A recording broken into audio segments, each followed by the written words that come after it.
మనము 4 రోడ్ల జంక్షన్లకు వస్తాం. మార్గము తెలియదు, ఎక్కడికి వెళ్ళాలో ఎలా వెళ్ళాలో తెలియదు. దానినే ఎటు తోచని పరిస్థితి అంటాం. విట్స్ ఎండ్, అంతిమ సమయానికి వస్తుంటాం. ఆ విట్స్ ఎండ్ అనేది, అంతిమ సమయం అనేది సఫరింగ్, బాధ, దుఃఖము, ఇన్సెక్యూరిటీ, భద్రత లేని భావము. ఆ స్థితిలోనికి మనం వచ్చేవారుగా ఉంటాం.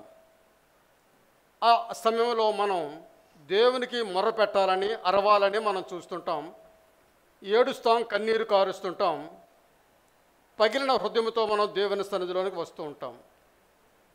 మన అవసరాన్ని బట్టి, మన అక్కర్లను బట్టి దేవుని సన్నిధిలోకి మనం వచ్చేవారుగా ఉంటాం. అయితే అనేక సార్లు దేవుడు మన ప్రార్థన ఆలకిస్తూ ఉంటాడు.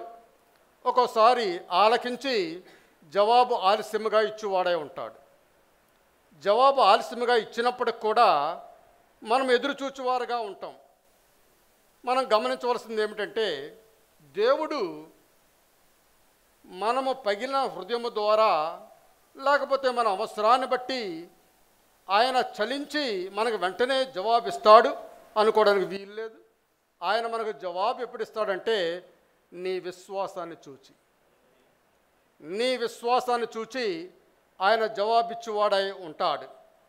కాబట్టి ఈ సమయంలో మనము దేవుని మీద విశ్వాసం ఉంచి ముందుకు సాగువారుగా ఉందాం.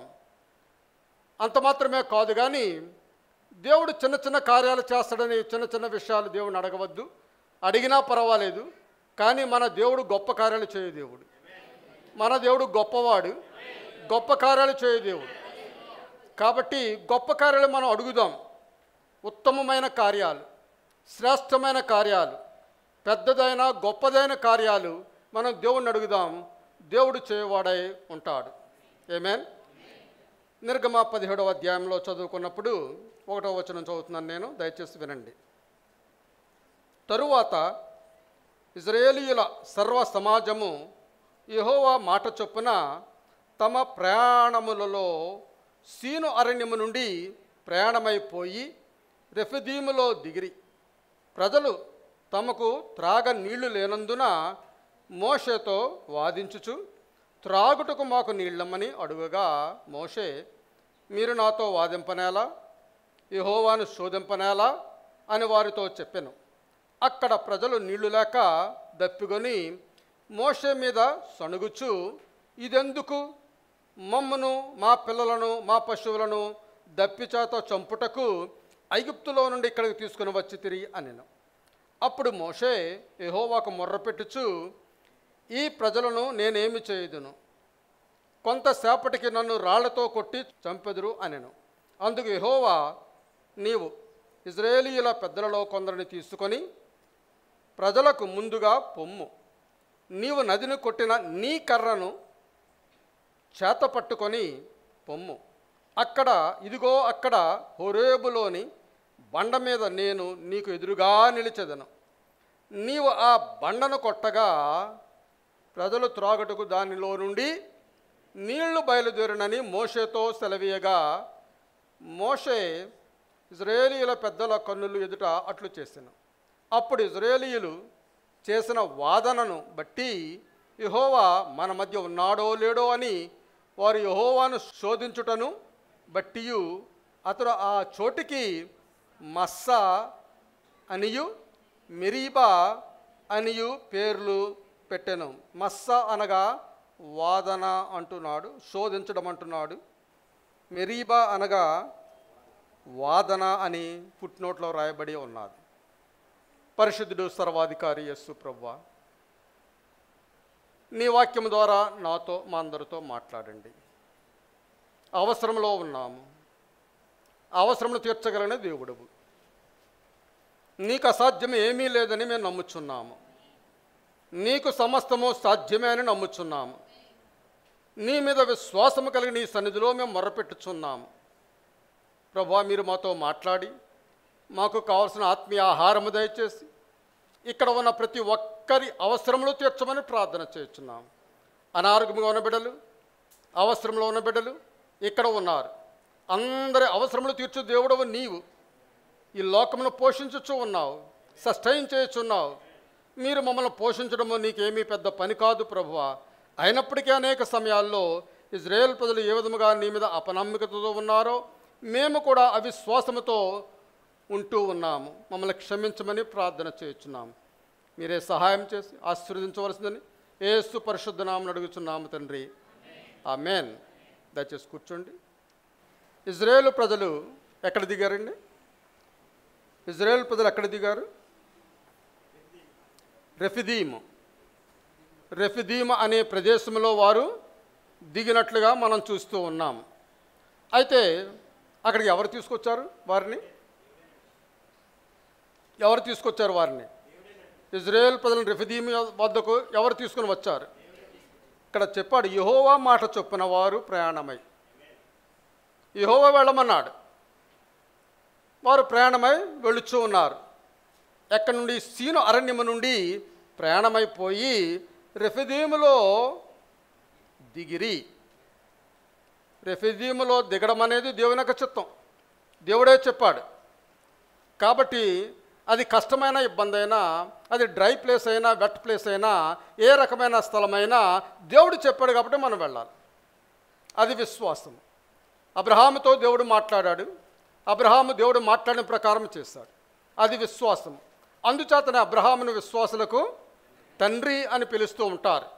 కాబట్టి అబ్రహాము ఏ విధమైన విశ్వాసాన్ని కలిగి ఉన్నాడో మనము కూడా అటువంటి విశ్వాసము దేవుని మీద కలిగి ఉండాలి. అయితే ఇక్కడ దేవుడు ఇజ్రాయేల్ ప్రజలను అరణ్యమంతటిలో కూడా బాగా ఎండిపోయిన ప్రదేశాన్ని తీసుకుని వచ్చాడండి. ఏదో కొంచెం తడిగా ఉన్న ప్రదేశానికి కాదు, బాగా ఎండిపోయిన ప్రదేశానికి దేవుడు వారిని తీసుకుని వచ్చాడు. అరణ్యమంతట్లో కూడా ఎండిపోయిన ప్రదేశం అది. ఇంకా వేరే చోట అయితే కొంచెం నీళ్ళు ఉండవచ్చేమో, కానీ అక్కడ నీరు చుక్క కూడా లేదు, ఎండిపోయి ఉన్నది.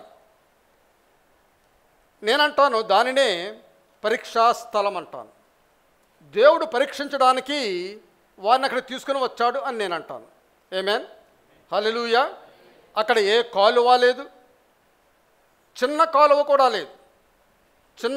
కూడా లేదు, అక్కడ ఏ బావి కూడా లేదు. తవ్విన బావి ఏదన్నా ఉన్నట్లయితే అందులో నీళ్ళు ఉండవచ్చు, తవ్విన బావి కూడా అక్కడ లేదు. ఈవెన్ టికిల్ ఆఫ్ వాటర్, ఒక నీటి బొట్టు కూడా అక్కడ కనబడడం లేదు. పైనుంచి కానీ క్రింద నుంచి కానీ ఒక నీటి బొట్టు కూడా అక్కడ కనబడడం లేదు. ప్రియులారా, దేవుని యొక్క ఆజ్ఞ ప్రకారమే ప్రజలు అక్కడికి వచ్చారు, వాళ్ళ సొంతంగా ఏమీ రాలేదు. మోషేను దేవుడు ప్రేరేపించడంతో దేవుడు చెప్పిన ప్రకారము మోషే వారిని అక్కడ తీసుకుని వచ్చినట్లుగా మనం చూస్తున్నాం. అయితే దేవుడే వారికి అక్కడ దాహమును కలుగజేసినవాడు. బైబిల్ అంటాడు, మీకు ఆకలి కలుగజేసినవాడు నేనే అంటాడు. ఆకలి కలుగజేసినవాడు దేవుడు. దేవుని నామమునకు స్తోత్రం, హల్లెలూయా. కాబట్టి సమస్తము కూడా ఆయన జరిగించున్నాడు. Even it is positive thing or negative thing, అది అనుకూలమైన ప్రతికూలమైన దేవుడే చేస్తున్నాడు అనే సంగతి మనం గమనించాలి. 3వ వచనంలో మనం చూసినప్పుడు అక్కడ ప్రజలు నీళ్లు లేక దప్పికొని మోషే మీద సణుగుచు, ఇదెందుకు? మోషే మీద సణిగి ఇక్కడికి మమ్మల్ని ఎందుకు తీసుకొని వచ్చావు అని వారు అడిగినట్లుగా మనం చూస్తూ ఉన్నాం ప్రియులారు. అయితే చిన్నపిల్లలు ఏడుస్తూ ఉన్నారు, నీళ్లు లేక దాహంతో వారు ఏడుస్తూ ఉన్నారు. బేబీస్, ఇంకా చిన్న పిల్లలు వారు దాహము కొని వారు ఏడుస్తున్నారు. పెద్దవారైతే వారు గొంతుకులు ఆచిపోయి ఎండిపోయి వారు ఏడుస్తూ ఉన్నారు. పెద్దవారు, ముసలివారు అందరూ కూడా. తల్లిదండ్రులు వారిని చూచి ఇంకా కొంత సమయం మనం బ్రతికి ఉంటాం, ఆ సమయం అయిపోయిన తర్వాత మనం అందరం కూడా చనిపోతాం. ఎందుకంటే నీళ్లు లేవు. ఆహారం లేకుండా బ్రతకవచ్చు, కానీ నీళ్లు లేకుండా బ్రతకలేం. కాబట్టి నీళ్లు మనకు జీవాన్ని ఇస్తాయి. ఆ నీళ్లు లేవు కాబట్టి మనం అందరం కూడా చనిపోతాం అని చెప్పి వారు మోషే మీద కోపపడ్డారు. కోపపడి అంటున్నారు, మాకు నీళ్లు దయచేయి, మాకు త్రాగడానికి మాకు నీళ్లు కావాలి అని అంటున్నారు. ప్రియులారా, ఐగుప్తు నుండి వారిని తీసుకుని వచ్చిన వాడు దేవుడని, నడిపించిన వాడు దేవుడని, ఎర్ర సముద్రంలో పాయలు చేసిన వాడు దేవుడని వారు ఎరగలేదు. ఒకవేళ ఎరిగినప్పుడు కూడా వెంటనే మర్చిపోతున్నారు. అదే ప్రకారము మనము కూడా దేవుడు అనేకమైన అద్భుతాలు మన జీవితంలో జరిగిస్తూ ఉంటాడు. జరిగించినప్పుడు మనం దేవునికి స్తోత్రం అని చెబుతాం. ఆ తర్వాత కొంతకాలమైన తరువాత అద్భుతాలు మర్చిపోతాం. మరలా నూతన అద్భుతం గురించి మనం ఎదురు చూస్తుంటాం. అది చేయకపోయినట్లయితే దేవుడు నాకేం చేస్తాడని మనం దేవుని మీద కోపగించుకున్న వారుగా ఉంటాం. ఇక్కడ ఇజ్రాయేల్ ప్రజలు ఒక మనిషి మీద ఆధారపడ్డారు. దాని అర్థం ఏమిటంటే they depend on the flesh, శరీరం మీద వారు ఆధారపడ్డారు. అయితే దేవుని వాక్యం చెప్తుంది, ఏ శరీరును ఆశ్రయం చేసుకునవద్దంటుంది. ఏ శరీరును కూడా నీవు ఆశ్రయం చేసుకునవద్దు, ఆధారపడవద్దు అని దేవుని వాక్యము సెలవిస్తూ ఉన్నది. ప్రియులారా, దేవుని నామన స్తోత్రం. ఇక్కడ మనం ఒక నిమిషం ఆగినట్లయితే ఇక్కడ కొన్ని విషయాలు మనం అర్థం చేసుకోగలం. దేవుడు ఇజ్రాయేల్ ప్రజలను మిగ్దల్ అనే ప్రదేశానికి తీసుకుని వచ్చాడు. అక్కడ కూడా పరీక్షించడానికే దేవుడు వారిని తీసుకుని వచ్చాడు. అయితే ఆ పరీక్షలో వారు ఫెయిల్ అయిపోయారు. సంవత్సరం అంతా కూడా చదివిన తరువాత పరీక్ష రాస్తే పరీక్ష ఫెయిల్ అయిపోయాం అని నెత్తి నోరు బాదుకుంటూ ఉంటారండి.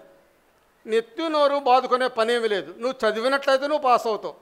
నువ్వు చదవలేదు కానీ యాక్షన్, నెత్తి నోరు కొట్టుకునేది ఒక యాక్షన్. నేను బాగా చదివాను, నేను బాగా రాశాను, నేను ఫెయిల్ అయిపోయాను, అదొక యాక్షన్.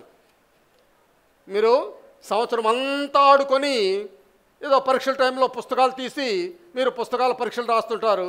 అప్పుడు ఫెయిల్ అయిపోతారు. ఫెయిల్ అయిపోయినప్పుడు నేను బాగా చదివాను, ఫెయిల్ అయిపోయాను అని అంటారు. అదొక యాక్షన్. ఇజ్రాయేల్ ప్రజలు కూడా అదే యాక్షన్ చేశారు. మేము విశ్వాసంగానే ఉన్నాం కానీ మిగ్దల వరకు వచ్చాం కానీ ఈ టెస్ట్లో మేము ఫెయిల్ అయిపోయాం అని అంటున్నారు. ఆ తర్వాత వారిని ఎక్కడికి తీసుకుని వచ్చాడంటే మారా జలంలో ఎదుగు తీసుకుని వచ్చాడు. అక్కడ కూడా ఎందుకు తీసుకుని వచ్చాడంటే దేవుడు పరీక్షించడానికి. ఇజ్రాయేల్ ప్రజలను ఎప్పటికప్పుడే పరీక్ష. ఏమిటా పరీక్ష? ఇజ్రాయేల్ ప్రజలకు పరీక్ష ఏమిటండి? సైన్స్ పరీక్ష, సోషల్ స్టడీసా, మ్యాథమెటిక్సా, ఇంగ్లీషా, తెలుగా, సంస్కృత, హిందీ? ఏం పరీక్ష వారికి? ది టెస్ట్ ఆఫ్ ఫెయిత్, విశ్వాసం అనే పరీక్ష. దేవుడు వారికి విశ్వాసం అనే పరీక్ష పెడుతూ ఉన్నాడు. మనకు కూడా పెడతాడు పరీక్ష. మనం ఇంతకాలం దేవుని మందిరంలో దేవుని ఆరాధన చేస్తున్నాం కదా, మన కష్టకాలంలో వచ్చినప్పుడు అదే విశ్వాసంతో మనం ఉంటామా? మొట్టమొదటి యేసును అంగీకరించినప్పుడు ఏ విశ్వాసంతో యేసునొద్దకు వచ్చామో అదే విశ్వాసంతో ఉంటామా? ప్రియులారా, పరుగు పందెంలో పరుగు స్టార్ట్ చేయడం ముఖ్యమే అయినప్పుడు కూడా దాని అంతం కూడా ఏ విధముగా స్టార్ట్ చేశామో అంతము కూడా అదే విధముగా ఉండాలని దేవుడు కోరుచున్నాడు. ఆదిలో ఏ విధమైన స్థితిని కలిగి ఉన్నామో అంతములో కూడా అదే స్థితిని కలిగి ఉండాలని దేవుడు కోరుచున్నాడు. మారా దగ్గరకు వచ్చారు. మారా చేదు జలములని అక్కడ వ్రాయబడి ఉన్నది. అయితే అక్కడ కూడా వారు దేవుని టెస్ట్లో ఫెయిల్ అయిపోయారు. దేవుని నిందించారు అక్కడ కూడా. ఆమేన్, హల్లెలూయా. అయితే ఇప్పుడు వారిని ఎక్కడ తీసుకుని వచ్చాడు? రెఫదీము దగ్గరకు తీసుకొని వచ్చాడు. అక్కడ కూడా ఇదే ప్రాబ్లం. అక్కడ కూడా నీళ్లు లేవు. ఈ క్రమం చూస్తూ ఉన్నట్లయితే చిన్న బిడ్డల వలె ఆయన యందు విశ్వసించాలి అని దేవుడు కోరుచున్నాడు. ఆ విధముగా ఇజ్రాయేల్ ప్రజలు కూడా నా మీద విశ్వాసం ఉంచాలని దేవుడు కోరుచున్నాడు. ఎందుచేతనంటే ఇజ్రాయేలు నా ప్రజలు అంటాడు, నా బిడ్డలు అంటాడు ఇజ్రాయేల్ని, నా పిల్లలు అంటాడు ఇజ్రాయేల్ని. నా పిల్లలు నా మీద విశ్వాసము కలిగి ఉండాలని దేవుని యొక్క చిత్తము. మరలా అక్కడ కూడా ఫెయిల్ అయిపోయినట్లయితే వేరొక పరీక్ష ఎదుగు తీసుకుని వెళతాడు. పరీక్ష అనేది ఆగిపోదు ప్రియులారు, సాగిపోయే పరీక్ష, జీవితాంతం కూడా ఉండే పరీక్ష. ప్రతి పరీక్షలో కూడా దేవుడు కనిపెడతాడు, నువ్వు ఎంత విశ్వాసం కలిగి ఉన్నావు అనేది కనిపెడుతుంటాడు. మనము ఒక పరీక్ష నుండి ఇంకో పరీక్షకు వెళతాం. ఆ పరీక్ష అయిపోయిన తర్వాత మరొక పరీక్షకు వెళతాం. మన జీవితంలో కొన్ని పరీక్షలు ఉంటాయి. మాస్టర్ డిగ్రీ అయిపోయిన తర్వాత ఇంకా చదువు ఆపేయచ్చు అని అనుకుంటారు. అయితే అక్కడ వరకే మనకు పరీక్షలు ఉంటాయి ఈ లోకంలో. ఆ తర్వాత జీవితంలో పరీక్షలు ఉంటాయి. ఆ పరీక్షలు ఆగిపోయే పరీక్షలు కాదండి. ఎప్పటివరకు ఉంటాయంటే సమాధి పెట్టె యొద్దకు వెళ్ళే వరకు కూడా ఆ పరీక్షలు ఉంటాయి. ఆమేన్. నమ్ముతున్నారా? హల్లెలూయా. ఇజ్రాయేల్ ప్రజలు మరొక పరీక్షలో ఉన్నారు. ఆ పరీక్షలో ఉన్నప్పుడు అంటే నీళ్లు లేవు, అక్కడ వేడిగా ఉన్నది, గొంతుకులు ఎండిపోతున్నాయి. కొన్ని నీరు చుక్క దొరికితే బాగుండు అనుకుంటున్నారు. ఆ సమయంలో వారు కోపం వచ్చేస్తుందండి, దేవుని మీద కోపం వచ్చేస్తుంది. ఎవరు తీసుకొని వచ్చారో, ఎవరు లీడ్ చేశారో వారి మీద కోపం వచ్చేస్తుంది. మనకు కూడా అంతే కదా. ఆకలిగా ఉన్నంతసేపు, ఆకలిగా ఉన్నప్పుడు ఎవరైనా మనతో మాట్లాడితే మనకు కోపం అయిపోతాం. ఆకలి. When you are hungry you are angry. అవునా? హంగ్రీగా ఉన్నప్పుడు కోపం వచ్చేస్తుంది. హంగ్రీగా ఉన్నప్పుడు ఏం చేయాలి? భోజనం పెట్టాలి. ఇక్కడ వీరు థర్స్టీగా ఉన్నారు, వారికి నీళ్లు కావాలి. నీళ్లు లేక వారు కోపమైపోతున్నారు. అయితే దేవుడు వారిని అక్కడికి చంపేయడానికి తీసుకుని వచ్చాడా? మనం అందరం కూడా ఇక్కడ చనిపోతాం అని అనుకుంటున్నారు కదా, చంపేయడానికి తీసుకుని వచ్చాడా? లేదు. దేవుడు వారిని వాగ్దాన దేశానికి తీసుకుని వెళ్ళాలని దేవుడు కోరుచూ ఉన్నాడు. ఆమేన్. అదేవిధముగా దేవుడు మనల్ని కూడా పరీక్షలో పెట్టినప్పుడు ఆ పరీక్షలో నువ్వు ఓడిపోయినప్పుడు కూడా నెక్స్ట్ పరీక్ష పెట్టి అందులో విశ్వాసం చూడాలని కోరుచున్నాడు. ఆమేన్. హల్లెలూయా. వారిని చనిపోనివ్వడండి. అయితే దేవుడు మన పరీక్షకు ఆల్రెడీ ఒక ప్లాన్ వేసి ఉంచుతాడు, ఒక ప్రణాళిక ఉంటుంది. మన జీవితం పట్ల దేవుడు ఒక ప్రణాళిక కలిగి ఉంటాడు. ఆమేన్. హల్లెలూయా. వారిని చనిపోనివ్వడు. ఎందుచేతనంటే ఆయన యొక్క చిత్తము కాదు. చనిపోవడం అనేది ఆయన చిత్తము కాదు. నేను చెబుతూ ఉంటాను, మనం చనిపోవడం అనేది దేవుడు నిర్ణయించిన ఆ స్పాట్, ఆ మూమెంట్, ఆ టైంలోనే మనం చనిపోతాం. కానీ అంతకుముందు ఒక్క నిమిషం కూడా ముందు చనిపోం, ఒక్క నిమిషం తర్వాత కూడా మనం చనిపోం. ఆ టైం దేవుడు ఏర్పాటు చేసిన టైం, ఆ టైంకే మనము చనిపోతాం. ఇక్కడ ఇజ్రాయేల్ ప్రజలను తీసుకుని వచ్చింది వారిని చంపివేయడానికి కాదు. అక్కడ మౌంట్ హోరేబ్ అనే కొండ దగ్గరకు ఆ కర్రను పట్టుకొని వెళ్ళమన్నాడు. ఏ కర్ర అయితే నదిని పాయలు చేసిందో ఆ కర్రను పట్టుకొని వెళ్ళమన్నాడు. ఆ కర్ర ఏమిటండి? ఆ కర్ర ఏమిటి? యేసుక్రీస్తు. ఆ కర్ర యేసుక్రీస్తు. ఏ కర్ర అయితే ఎర్ర సముద్రాన్ని పాయలు చేసిందో ఆ కర్ర యేసు. ఆమేన్. హల్లెలూయా. ఆ బండలో నీటి మడుగును దాచి ఉంచాడు. బండలో నీటి మడుగును దాచి ఉంచాడు. ఎంత గొప్ప విశేషం అండి. బండలో నీటి మడుగు. ఆమేన్. 105వ కీర్తన చదివినట్లయితే 105వ కీర్తనలో అంటున్నాడు, 41వ వచనం చూడండి. 41వ వచనం చూసినట్లయితే, బండను చీల్చగా నీళ్లు ఉబికి వచ్చెను, ఎడారులలో అవి ఏరులై పారెను. బండను చీల్చగా నీళ్లు ఉబికి వచ్చెను, ఎడారుల్లో అవి ఏరులై పారెను. హల్లెలూయా. ప్రియులారా, 114వ కీర్తన 8వ వచనంలో కూడా అంటున్నాడు, ఆయన బండను నీటి మడుగుగాను. బండ అనగా అది చాలా గట్టిది, అది ద్రవ పదార్థం అందులో ఉంటుందని ఎవరు కూడా ఊహించరు. అటువంటి బండను నీటి మడుగుగాను, చికముకి రాతి బండను నీటి ఊటలుగాను చేయవాడు యెహోవా. దేవుని నామమునకు స్తోత్రం. హల్లెలూయా. ఆ నీరు బండను చీల్చగా నీరు వచ్చిందంటున్నాడు. ఆ నీరు ఒక రోజు వచ్చిందండి. ఇజ్రాయేల్ ప్రజలందరూ కూడా త్రాగడానికి ఒక రోజే వచ్చిందా? లేక ఒక వారం వచ్చిందా? ఆమేన్. లేక ఒక నెల వచ్చిందా? లేదు. ఎన్ని దినములు ఆ నీరు వచ్చిందంటే 38 సంవత్సరాలు ఆ నీరు కంటిన్యూగా పారుతూ ఉన్నది అక్కడ. ఈ 38 సంవత్సరాలు కూడా ఇజ్రాయేల్ ప్రజలు, వారి పిల్లలు, వారందరూ కూడా త్రాగి వారు జీవించినట్లుగా మనం చూస్తూ ఉన్నాం ప్రియులారా. అక్కడ 38 సంవత్సరాలు, but still today the same water, అదే నీరు ఇప్పుడు కూడా ప్రవహించుతూ ఉన్నది.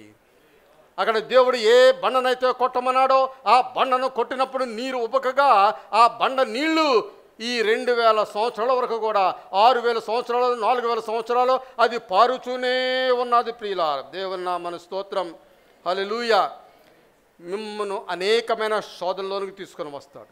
ఇజ్రాయేల్ ప్రజలు ఎందుకు శోధనలో తీసుకుని వచ్చాడనగా, ఈ ఓల్డ్ టెస్టిమెంట్ అంతా కూడా ప్రియులారా, వాళ్ళు ఏ మిస్టేక్స్ పొరపాట్లు చేస్తున్నారో అవి మనం చేయకుండా ఈ ఓల్డ్ టెస్టిమెంట్ మనం చదువుకొని ఆ ప్రకారం మనం జీవించాలని దేవుడు ఓల్డ్ టెస్టిమెంట్ మన గురించి రాసి ఉంచి ఉన్నాడు. అయితే యేసు ప్రభువారి కాలంలో మనం చూసినప్పుడు యేసు ప్రభువారు అక్కడ ఇక్కడ 2-3 పర్యాయాలు ఓల్డ్ టెస్టిమెంట్ కోట్ చేశాడు, కానీ ఆయన జీవితం అంతా కూడా న్యూ టెస్టిమెంట్. ఆయన చెప్పిన ప్రతి మాట కూడా నూతన బంధన. ఆయన నూతన బంధంలోనే మాట్లాడాడు. ఆమేన్, హల్లెలూయా. అయితే యేసు ప్రభువారు ఓల్డ్ టెస్టిమెంట్ ఎందుకు తీసుకోలేదు అని అనుకున్నట్లయితే ఆయన తీసుకున్నాడు, దాన్ని నెరవేర్చాలని చెబుతున్నాడు. అయినప్పటికీ కూడా ఆయన న్యూ టెస్టిమెంట్ మనకి ఇచ్చాడు. నూతన నిబంధన దేవుడు మనకు ఇచ్చాడు. ప్రియులార, దేవుని నామన స్తోత్రం, హల్లెలూయా. అయితే ఆ నీళ్లు త్రాగారు, దాహం తీర్చుకున్నారు. పిల్లలు, పెద్దవాళ్ళు, ముసలివాళ్ళు, జంతువులు అన్నీ కూడా నీళ్లు త్రాగాయి, అన్నీ కూడా వాళ్ళు దాహం తీర్చుకున్నారు. అయితే అప్పుడైనా దేవుణ్ణి వారు విశ్వసించారా అని అనుకున్నట్లయితే అప్పుడు కూడా విశ్వసించలేదు. 3 days తర్వాత వారు మామూలే అనుకున్నారు. 3 days తర్వాత, 3 రోజుల తర్వాత వారు మామూలే అనుకున్నారు. అయితే నన్ను నమ్మడానికి ఇంకా ఎన్ని అద్భుతాలు చేయాలి కాదు అక్కడ పాయింట్. నన్ను నమ్మడానికి ఇంకా ఎన్ని పరీక్షలు పెట్టాలి. అద్భుతాలు చేయాలి అంటే పర్వాలేదు, ఇంకా ఎన్ని పరీక్షలు పెట్టాలి నన్ను నమ్మడానికి. ప్రియులారా, మనం దేవుణ్ణి నమ్మినట్లయితే మనం పరీక్షలోనికి రాం. విశ్వసించినట్లయితే పరీక్షలు మనకు తక్కువైపోతాయి. తక్కువ పరీక్షలు కావాలంటే దేవుని యందు విశ్వాసం ఉంచండి. ఎక్కువ పరీక్షలు కావాలంటే దేవుని యందు విశ్వాసం ఉంచకుండా మనం ముందుకు సాగువారుగా ఉంటాం. కాబట్టి ఈ సంఘంలో మనం అందరము కూడా దేవుడు చేయగలడు అని నమ్ముచున్నారా? చేతులెత్తండి. దేవుడు చేయగలడు. He can do it. ఆయన చేయగలడు. హల్లెలూయా. అనేక మంది క్రైస్తవులు వారు పరీక్షింపబడుతూ ఉన్నారు.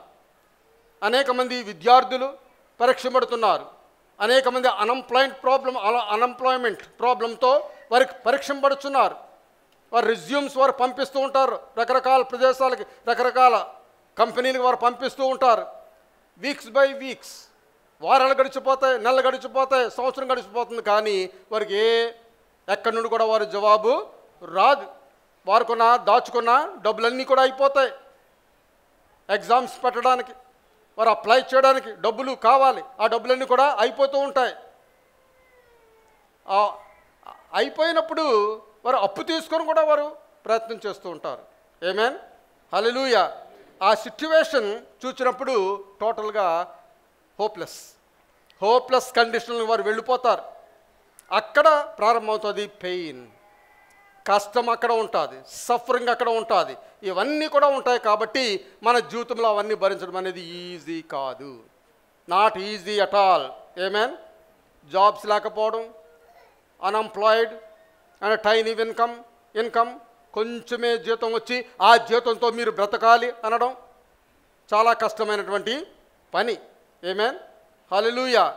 కాబట్టి ఈ లోకంలో కాంపిటీషన్ పెరిగిపోతుంది. ఉద్యోగాలు లేక బిజినెస్ పెడితే బిజినెస్ కాంపిటీషన్ పెరిగిపోతుంది. అదే ప్రక్కన ఇంకోటి అదే బిజినెస్ పెడుతుంటాడు. కాబట్టి ఈ విధంగా బాధల్లో ఉన్నవారు దేవుని మందిరానికి వచ్చి, కష్టాల్లో ఉంటారు, బాధల్లో ఉంటారు, ఇబ్బందుల్లో ఉంటారు, దేవుని మందిరానికి వచ్చి అందరితో పాటు ప్రైజ్ లార్డ్ అంటారు, అందరితో పాటు దేవుని నామానికి స్తోత్రం అని అంటుంటారు. నవ్వుతే అందరితో పాటు నవ్వుతూ ఉంటారు, షేక్ హ్యాండ్స్ ఇస్తూ ఉంటారు. హాయ్ బ్రదర్ బాగున్నారా, హాయ్ సిస్టర్ బాగున్నారా అని షేక్ హ్యాండ్స్ ఇస్తూ ఉంటారు. అయితే వారి జీవితంలో పెయిన్, బాధ, ఇన్సెక్యూరిటీ ఇవన్నీ కూడా వారి జీవితంలో ఉంటాయి. They are troubled. వారు కష్టంలో ఉంటారు, కంప్లీట్ అట్ విట్స్ అండ్ చివరి దశకు వచ్చిన వారుగా ఉంటారు. అయినప్పుడు కూడా దేవుని మందిరంలోకి వచ్చి ఫ్రీగా ఉన్నట్లుగా వారు యాక్షన్ చేస్తూ ఉంటారు. ఆమేన్, హల్లెలూయా. పిల్లరా, నేను మిమ్మల్ని ఒకటి అడుగుతాను. దేవుని పిల్లలైన మనకు భయము, నిద్రలేని రాత్రులు మనం కలిగి ఉండవచ్చా? భయం అనేది మనకు ఉండడానికి వీల్లేదు. భయం అనేది సాతానుకు సంబంధించినది, అది మన దగ్గర ఉండడానికి వీల్లేదు. ఆమేన్. ఏదో జరిగిపోతుంది, ఆ భయం మనకు ఉండడానికి వీల్లేదు. రేపు ఏదో జరిగిపోతుంది, నా కుమానికి ఏదో జరిగిపోతుంది, నా కుటుంబానికి ఏదో జరిగిపోతుంది అనే భయం అనేది మనకు ఉండడానికి వీలు లేదు. ఒకవేళ ఉద్యోగం పోతేనే ఎలా బ్రతకాలి, ఆ భయం అనేది మనకు ఉండడానికి వీలు లేదు. ప్రశ్నిస్తూ ఉండడం తప్ప భయకంపితమైన జీవితంలో జీవించడం అది చాలా తప్పు. మనం ప్రశ్నిస్తుంటాం దేవుణ్ణి, వేరే మార్గం లేదా, వేరే మార్గం లేదా అంటాం. అయితే దేవునికి అన్నీ తెలుసండి. నీ mind he can read before you think. ఆలోచన రాకముందే ఆయనకు తెలుసు. ఆలోచన రాకముందే ఆయనకు తెలుసు. ఇక్కడ మనం చూసినప్పుడు హోరేబ్ ఈ నీళ్లు డికేట్స్ నుండి అనేక సంవత్సరాలుగా ఈ నీరు వస్తూనే ఉన్నది. ఎండిన ప్రాంతాలకు మనల్ని తండ్రి విడిచిపెట్టి వెళ్ళిపోడు. ఇక్కడ ఎండిపోయి ఉన్నది కాబట్టి నువ్వు ఇక్కడే ఉండు అని పడేసి వెళ్ళిపోడు. మన బిడ్డలకు ఏదైనా అవసరం అయినట్లయితే అడిగినప్పుడు వినేసి వెళ్ళిపోతామా? అడిగినప్పుడు వినేసి వెళ్ళిపోం. వారికి కావలసింది కొని ఇచ్చువారుగా ఉంటాం. ప్రియులారా, దేవుని నామమున స్తోత్రం. అవన్నీ కూడా దేవునికి తెలుసు. ఎర్ర సముద్రం దేవునికి తెలియదా అక్కడ ఉన్నదని? లేకపోతే మారాజలములు తెలియదా? మిగ్దల్ తెలియదా? ఈ రఫదీములో ఈ గొడవ జరుగుతుందని తెలియదా? హోరేబులో నీళ్లు ఉబికించేలాగా దేవుడు ముందే ప్రణాళిక వేశాడు. ఆ నీళ్లు ఎప్పుడు పెట్టాడో మనకు తెలియదండి. భూమి ఎప్పుడో పునాదులు వేయబడి ఉన్నాయి, అప్పుడే ఆ బండ హోరేబు పర్వతం ఉన్నది. ఎప్పుడు పెట్టాడో మనకు తెలియదు. అందులో నీళ్లు పెట్టాడు, అవి ఉబుకుతూ ఉన్నాయి. ఈ రోజు వరకు అవి ఉబుకుతూ ఉన్నాయి. ప్రియులారా, దేవుని నామమున స్తోత్రం. నేను చెబుతున్నాను, God has a definite plan for his children. దేవుడు తన ప్రజల పట్ల ఒక ప్రత్యేకమైన ప్రణాళిక కలిగి ఉన్నాడు. నా పట్ల ప్రణాళిక కలిగి ఉన్నాడు, మీ పట్ల ప్రణాళిక కలిగి ఉన్నాడు, మన అందరి పట్ల కూడా దేవుడు ఒక ప్రణాళిక కలిగి ఉన్నాడు. దేవుని నామమున స్తోత్రం. హల్లెలూయా. దేవుడు వారిని చివరి దశకు ఎందుకు తీసుకుని వచ్చాడు? అనేక సమయాల్లో మనం కూడా అయిపోయిన దశకు వచ్చేవారుగా ఉంటాం. ఎందుకు తీసుకుని వస్తాడు ప్రియులారా? ఎందుకు తీసుకుని వస్తాడంటే he wants to induce his faith. ఆయన యొక్క విశ్వాసాన్ని మనలో నింపడానికే. ఆయన చేసిన అద్భుత కార్యాన్ని బట్టి విశ్వాసము మనలో నింపడానికి దేవుడు ఆ చివరి దశకు మనల్ని తీసుకుని వచ్చేవాడే ఉంటాడు. అది పని చేస్తుంది. దేవుని యొక్క కార్యము పని చేస్తుంది. విశ్వాసాన్ని రేకెత్తించాలని, విశ్వాసం మన జీవితంలో ఉబకాలని దేవుడు అటువంటి పరీక్షలు మనకు పెట్టువాడై ఉన్నాడు. అయినప్పుడు కూడా ఇజ్రాయేల్ జీవితంలో అది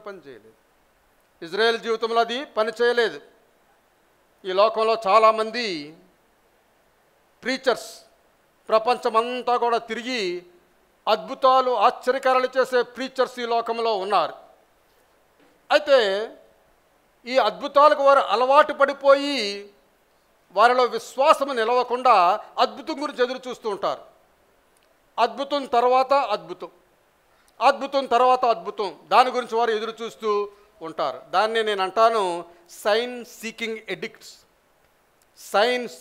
ఎడిక్ట్స్ అనగా అద్భుతాలకు అలవాటు పడిన వారు. ఎడిక్షన్ అంటే ఏంటండి?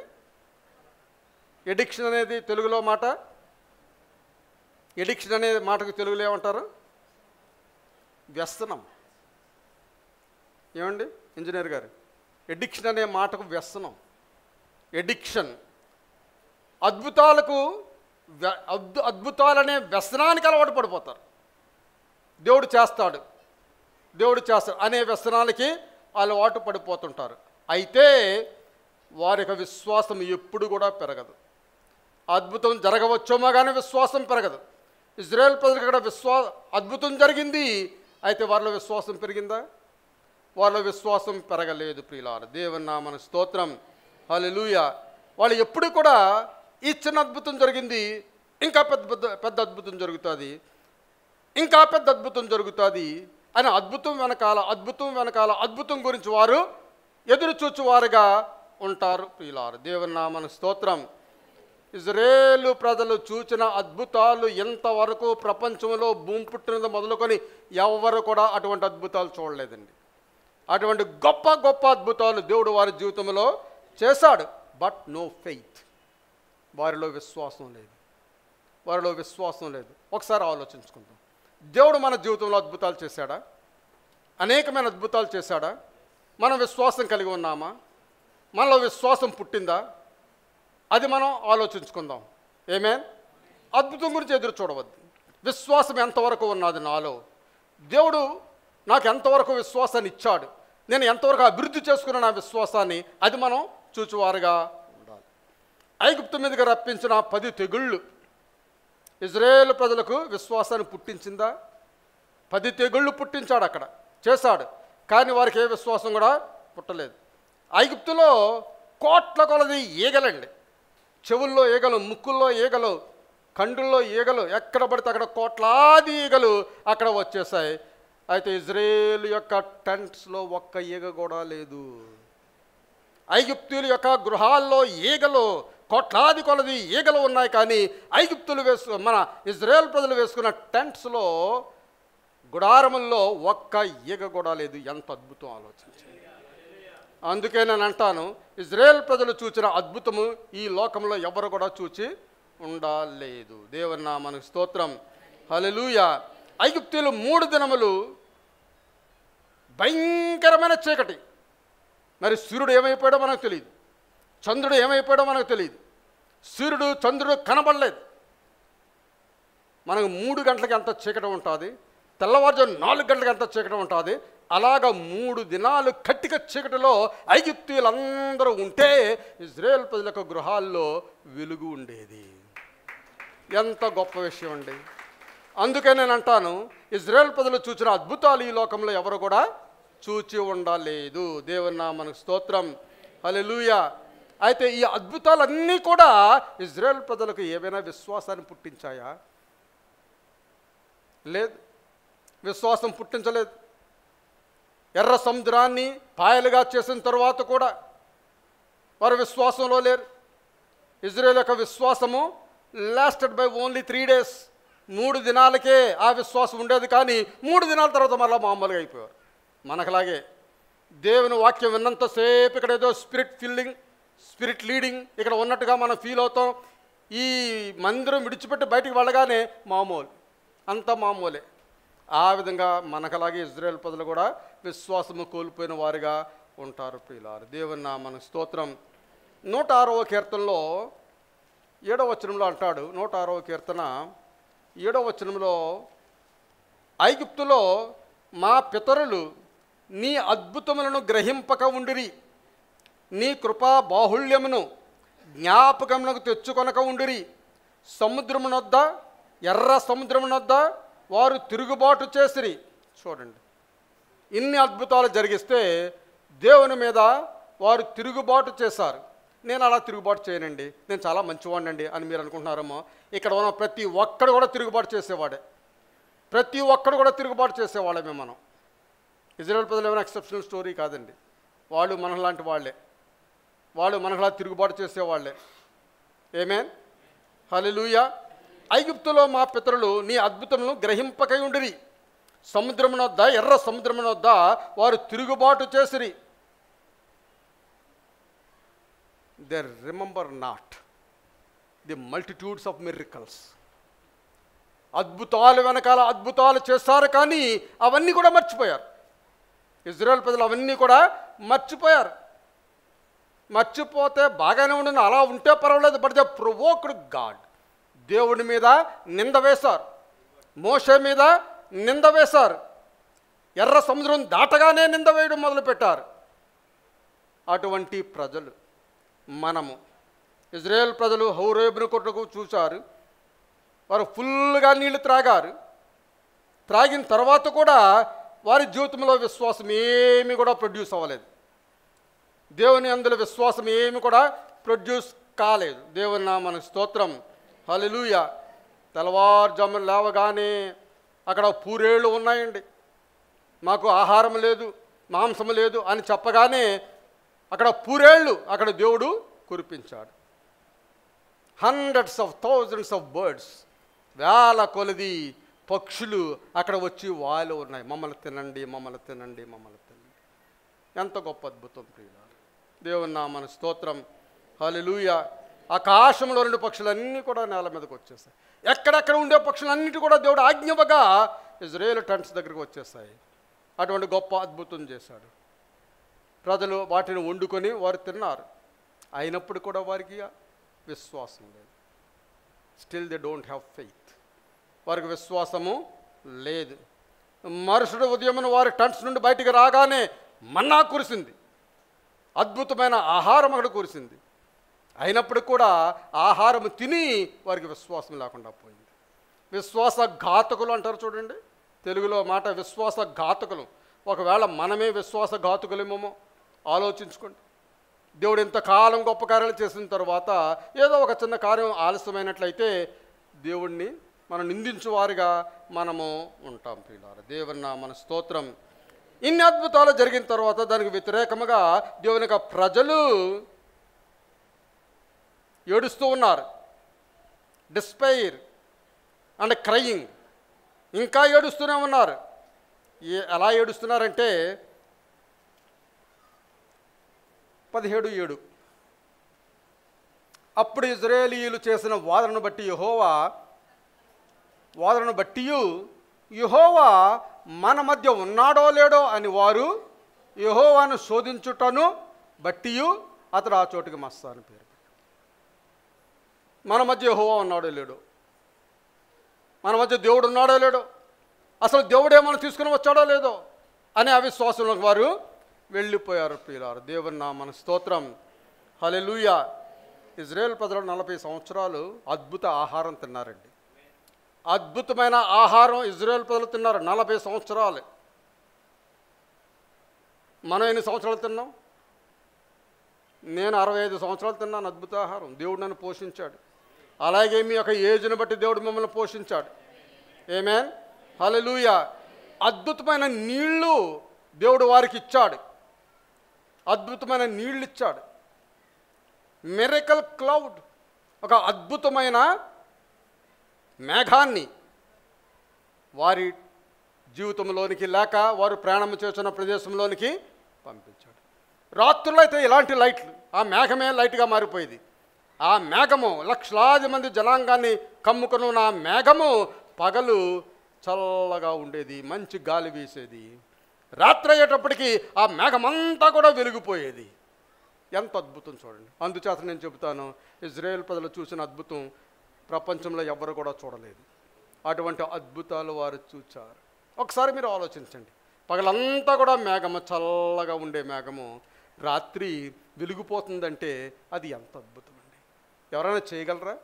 ప్రపంచంలో ఎవరు కూడా చేయలేదు. దేవుడు ఒక్కడే. ఆ కార్యము చేయగలవాడు దేవుడు ఒక్కడే.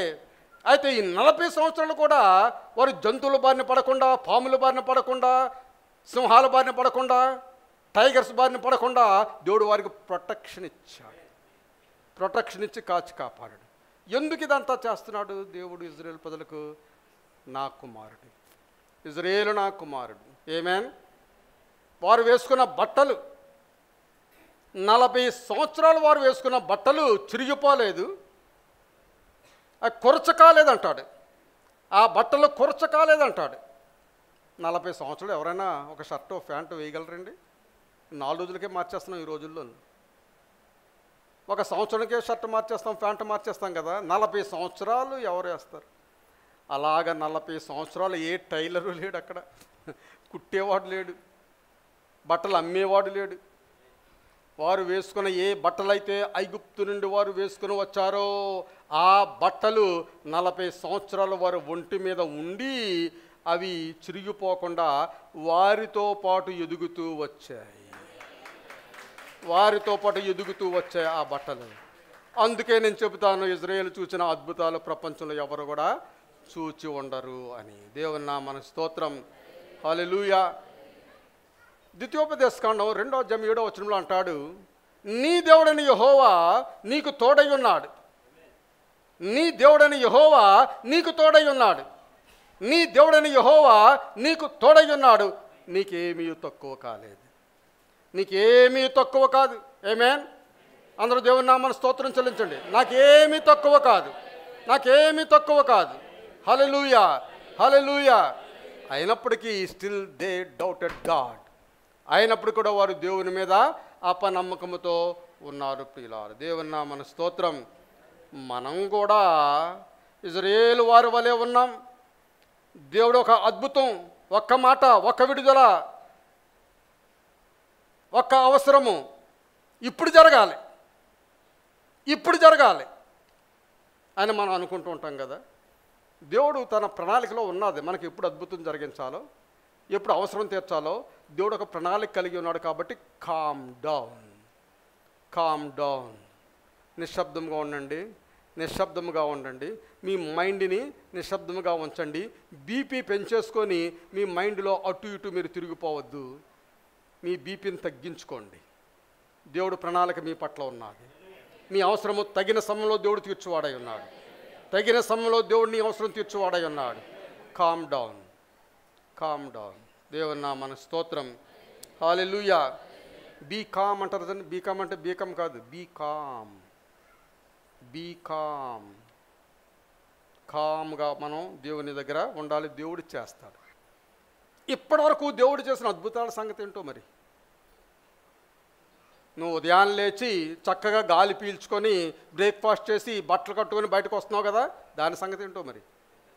దాని సంగతి ఏంటి? మంచి బ్లూ షర్ట్ వేసుకొని కృపాకర్ గారిలాగా మంచి పర్పుల్ షర్ట్ వేసుకొని బయటకు వస్తాడు. దాని సంగతి ఏంటి? ఇంతవరకు చేసిన అద్భుతాల సంగతి ఏంటి? Amen. Hallelujah. Already performed all the miracles what we need in our life. ఇంకో అద్భుతం చేసినా మనకు ఫెయిత్ ఉండదండి. ఇంకో అద్భుతం చేసినా మనకు విశ్వాసం ఉండదు. అటువంటి జనాంగం ఇజ్రాయేల్ ప్రజల వల్లే మనం కూడా ఉన్నాం. మన మైండ్ అలాగే పనిచేస్తుంది. ఏదైనా ఒక అవసరం ప్రార్థన చేస్తాం, తీర్చబడలేదు అనుకోండి, బీపీ పెరిగిపోతుంది. బీపీ పెరిగిపోతే ఎవరికి నష్టం అండి?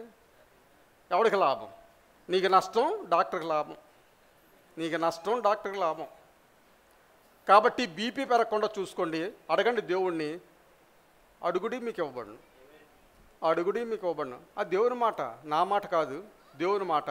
అడుగుడి మీకు ఇవ్వబడును అని అడిగినప్పుడు దేవుడు మనకు ఇచ్చువాడై ఉంటాడు.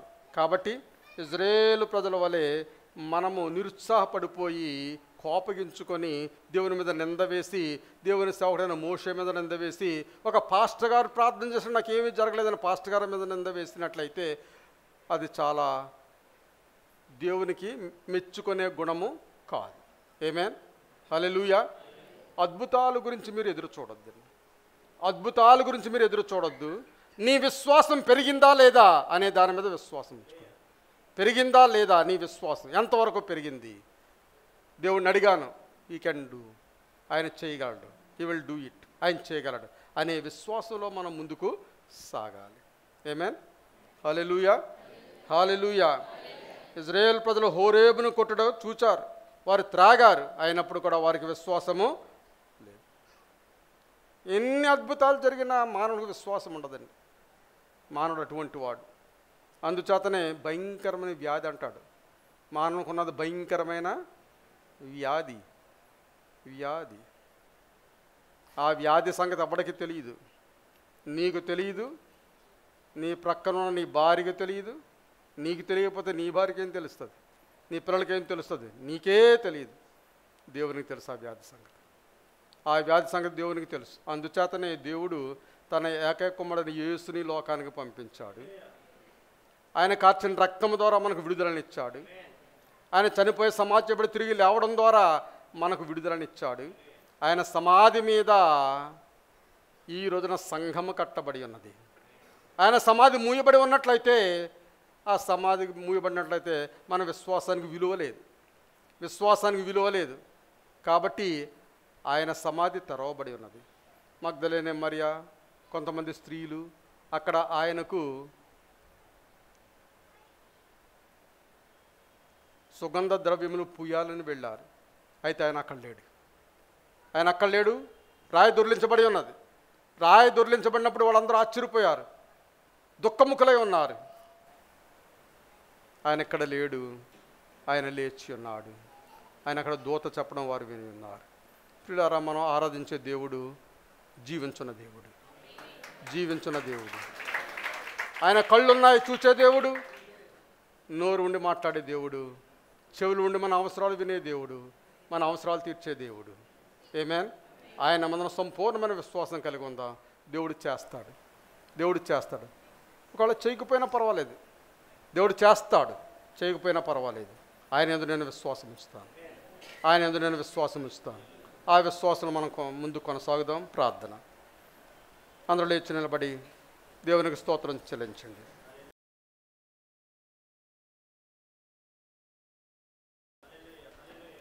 హల్లెలూయా, హల్లెలూయా, హల్లెలూయా, హల్లెలూయా, హల్లెలూయా, హల్లెలూయా, హల్లెలూయా, హల్లెలూయా, హల్లెలూయా, హల్లెలూయా, హల్లెలూయా, హల్లెలూయా, హల్లెలూయా, హల్లెలూయా, హల్లెలూయా. ప్రతి ఒక్కరు కూడా మీ హృదయాల్లో ప్రభువా, నేను కూడా ఇజ్రాయేలు ప్రజల వలె అవిశ్వాసంతో నేను నా జీవితాన్ని కొనసాగిస్తూ ఉన్నాను. ఇంతవరకు చేసిన అద్భుతాలన్నీ కూడా మర్చిపోయి మరొక అద్భుతం కావాలని మేము ఎదురు చూస్తూ ఉన్నాము. మమ్మల్ని క్షమించండి. మా అవిశ్వాసాన్ని తీసివేసి బలమైన విశ్వాసం మాలో దయచేయండి ప్రభువా అని మనం ప్రార్థన చేసుకుందాం. దేవుడు అటువంటి విశ్వాసాన్ని ఇచ్చు దేవుడు, విశ్వాసాన్ని ఇచ్చు దేవుడు.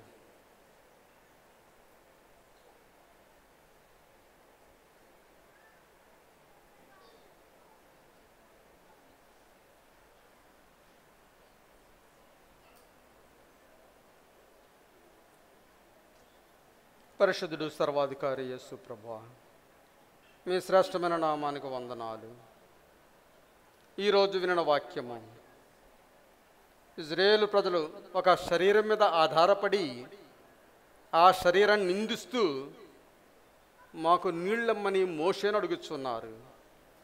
మోషే అయితే నిన్ను నిందించలేదు, ప్రజలను నిందించలేదు. నీ దగ్గరకు వచ్చి నీకు మొర్ర పెట్టుకున్నాడు. మోషే నీకు మొర్ర పెట్టాడు. మొర్ర పెట్టగా నువ్వు మార్గమును సుగమనము చేస్తావు. ప్రభువా, నీకు వందనాలు. హోరేబు మీద నేను నిలిచి ఉంటానన్నావు. హోరేబు పర్వతం మీద నువ్వు ఉన్నావు. నీ నుండి ఆ నీళ్లు ప్రవహించాయి ప్రభువా. ఆ పర్వతం మీరై ఉన్నారు.